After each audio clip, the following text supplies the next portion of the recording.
On December 31st, 2025, while you were popping champagne and making resolutions you've already broken, a massive part of our childhood quietly took its last breath. MTV didn't just pivot, they pulled the plug. The dedicated music channels, MTV Hits, MTV 80s, Club MTV, they're gone, deleted. Now, if you're under 25, you're probably thinking MTV, just a ridiculous network. But for us, this was the internet before the internet. This is how we knew what was cool. Today, we're not just reacting, we're holding a memorial service. We're breaking down the rise, the peak, and the tragic slow death of the channel that raised us before it betrayed us.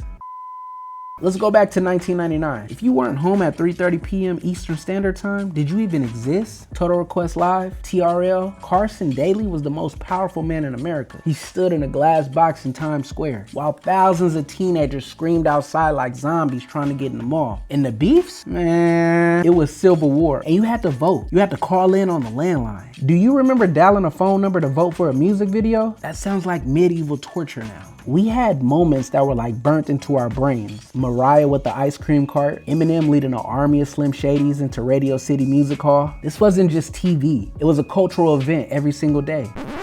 But then something changed. The music stopped playing. No, literally. It started innocently enough. Real World, Road Rules, then the Jersey Shore. We watched Snooki get punched and we loved it. We watched drunk people fighting hot tubs and the ratings went up. MTV realized something terrible. Music videos are expensive to license. Drunk people fighting? That's cheap. And then the final boss appeared, Rob Dearden. Look, I like Rob. He seems like a nice guy, but did we need 24 hours a day of him laughing at people falling off skateboards? Look, I did the math. In 2020, Ridiculousness aired for 113 hours a week. That is 67% of the entire network's airtime.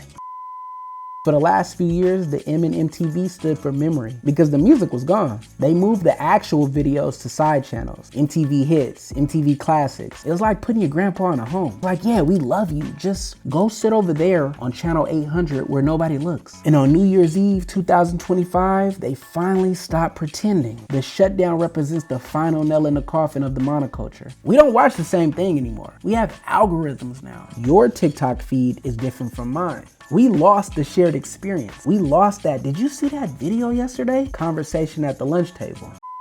So rest in peace to the VJs. Rest in peace to Pimp My Ride for putting fish tanks in cars that didn't run. And rest in peace to the Unplugged session. You raised us, you corrupted us, and honestly, I miss it. If you remember rushing home to catch the #1 spot on TRL, hit that like button. Let me know in the comments what was one video that just like blew your mind back in the day. I'm Keith, and don't touch that dial.